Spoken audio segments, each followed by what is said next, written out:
Emily Dickinson and Walt Whitman. Both of these authors are predecessors to modernism. During this, I want you to think about the question, what is a transition author? Both Emily Dickinson and Walt Whitman were authors that were influenced by the literary movement before and after their periods. So during this, think about what a transition author is. This is Walt Whitman, and that is Emily Dickinson. Emily Dickinson was born in 1830 and is considered one of the greatest poets of all time. Like many authors, Dickinson was not known until after her death in 1886. She was, in fact, a very reclusive and quiet woman who hardly ever left her hometown. To live reclusively means that you like to be alone and you tend to keep your distance when it comes to others. 7 poems. During her lifetime, only 7 poems of Emily Dickinson's were published. These, in fact, were poems that she had written to other people who then had them published. It is not known if she's even known that any of her poems were ever published. Okay, before we get into her religion, I want to throw in a fun fact here. Did you know that Emily was educated at Untitled Academy? And here is a fun fact. Untitled Academy had only just started taking female students 2 years prior to Dickinson's enrollment. Not having conventional religious views may have also contributed to Emily's isolation. She clearly had a belief in God and heaven, but it was different than the views held by her peers. This is Emily's house in Elmhurst, Massachusetts. Before we go on, I want to tell you about 2 men that came into Dickinson's life. Emily began a friendship with Charles Wadsworth. He was married, and he visited her twice, and they corresponded regularly. She called him her dearest earthly friend, but he sadly moved away to San Francisco, and she was very devastated. She soon withdrew from Elmhurst society. After Charles left, she met a named Thomas. He was known for encouraging young writers. She sent him a few of her poems, and he became fascinated and demanded more. This is the back of Dickinson's homestead. That's the lawn and the garden. Emily probably wanted to have her poems published on her own terms, and it seemed that the publishers were unwilling to take that risk. They were very unconventional at the time. Higginson thought that Walt Whitman, which is next, influenced her poems, but she said that she has never read his poetry because she heard his poetry was very disgraceful. Alright, let's go into her style. It seems that Emily invented her own style for her poems. They have sing-along quality and are similar in many ways to the old ballads of the English and Irish people.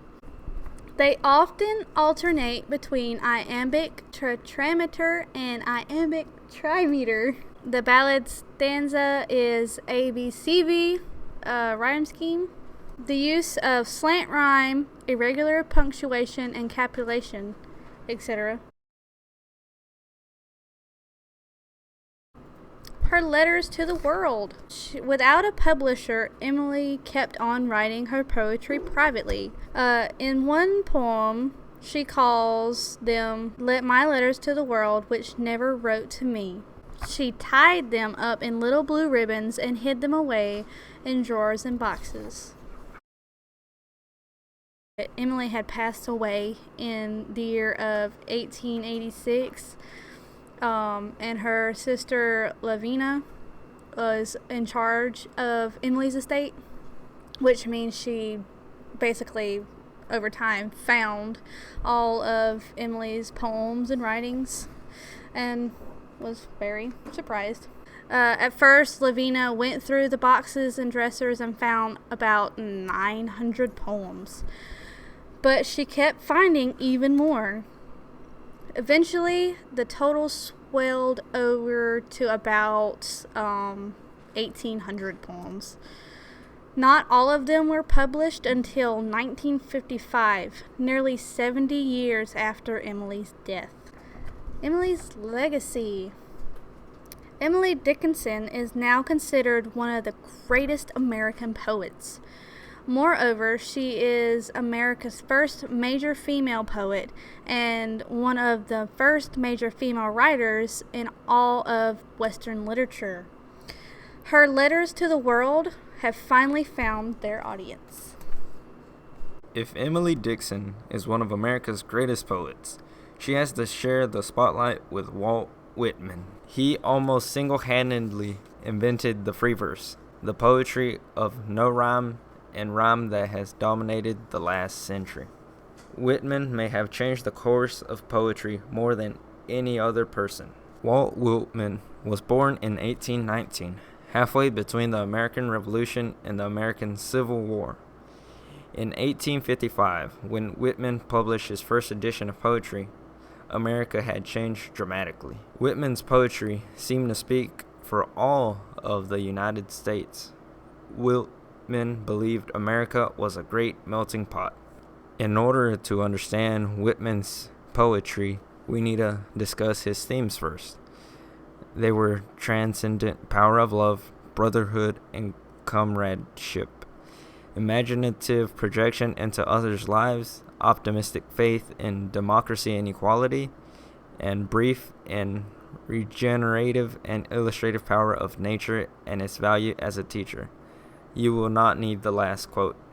Transcendent power of love means the power of love is beyond the normal human range. A comradeship is members in a fraternal group or political party. One of Whitman's most important poetic techniques was free verse. It is a lack of metric regularity in conventional rhyme, use of separated images, symbols, phrases, and grammatical units, the use of enumerations and catalogs, use of anaphora, initial repetition in lines, and epanaphora, each line hangs by a loop from the line before it, the Whitman envelope, contrast and parallelism in paired lines. Enumeration is using new words, so there's not much repetition in the writing. It is also a complete list of items in a collection. Epanaphora is repetitions of words at the beginning of a clause. Whitman used many forms of language in his writing. Some were idiosyncratic, spelling and punctuations, words used for their sounds as much as their sense. Foreign languages, use of language from several disciplines, the sciences, anatomy, astronomy, and botany, especially the flora and fauna of America. Business and professions such as carpentry, military and war terms, and nautical terms. Idiosyncratic means individual. Disciplines means a field of study. Botany are plants. Flora is also plants, and fauna is animals. Nautic is just referring to ships and sailors. Diversity. It was one of the things that fascinated Whitman so much. He loved America. He saw America as the greatest nation that ever was, and it was great because it was a great melting pot of skilled, hardworking people from everywhere in the world. Walt Whitman had an interesting youth because before becoming a poet, Whitman held a variety of jobs and lived in a kind of vagabond lifestyle. He was a carpenter, a printer, a journalist, and even a school teacher. He was very poor as a child and starting having odd jobs as a teenager and a young man. A vagabond is not having a stable home, so he lived in place to place. Before Whitman had become a poet, he had already lived a full life of what many people would dream of. He invented what is now called free verse, poetry that has no regular rhyme or rhythm. What the first point means is that He had done a lot of things many people dared of dreaming. His poetry was very different compared to others. He saw poetry as organic, growing naturally like flowers and other plants. Most people who saw his poetry found it way too weird, and they would not even consider it poetry. The first book of poems written by Whitman was Leaves of Grass. It was written in 1855. Whitman paid for it entirely by himself because, like Dixon's poems, publishers thought they were way too odd to take a costly chance on. However, as a former printer, he saved much money by doing the typing himself. He even sent a free copy to Ralph Waldo Emerson. Free verse is a kind of poetry that has no set rhyme, set meter, or set form. Free verse is Whitman's expression of the democratic concepts of a vast American diversity. Whitman kept republishing his book of poems called The Leaves of Grass up to 9 times. Each time it grew larger with addition of more and more poems. In many ways, as he put it, the United States themselves are essentially the greatest poem. The volumes are a tribute to the country and its people, especially the common, hard-working men. With the war occurring in the country, it moved him that he traveled to Washington, D.C. and spent much of the next 3 years working occasionally as an unofficial nurse in several army hospitals. Whitman made a great effort to know wounded soldiers, bringing them small gifts and even writing letters for them. Walt Whitman was very fascinated by Abraham Lincoln. He was so fascinated that when Lincoln died, he started to write several poems about him. A few of them were "Oh Captain, My Captain" is perhaps the best known poem about him. The American Chorus is one of Whitman's greatest poems. It is mostly about how he feels about America. In the poem I Hear America Singing, Whitman envisions America as a great chorus. Each person is like an instrument who are harmonizing their voices into the great American song. Along with Walt Whitman, Frederick Douglass must be included in this literary movement.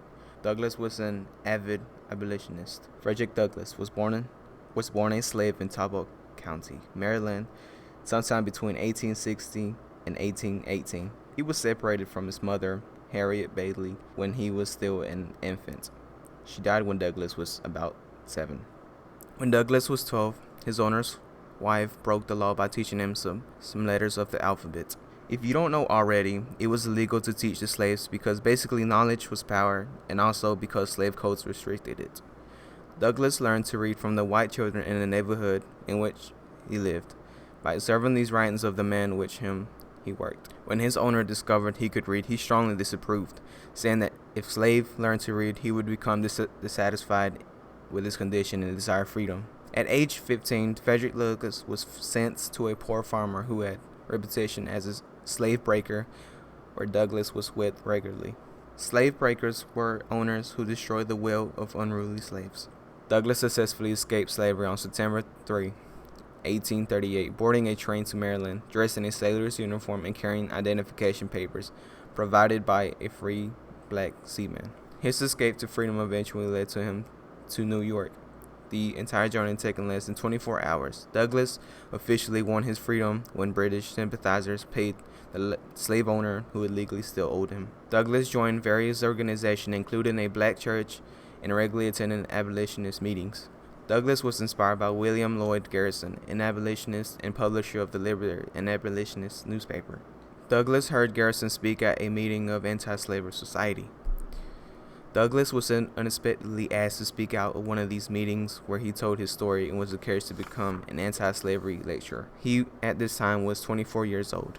He was acquainted with the radical abolitionist John Brown, but disapproved of John's plan to start an armed slave rebellion in the South. Brown visited Douglass' home 2 months before he led the raid in Harper's Ferry. John Brown's Raid was a movement which a small army of 15 men. His plans was to seize the arms and ammunition. In the process, he tried to inspire slaves to fight by arming them, but they backed off, which failed. Douglas met President Abraham Lincoln in 1863 on the treatment of black soldiers, and with the President Andrew Johnson on the subject of black suffrage. Suffrage is the civil right to vote, or the exercise of that right.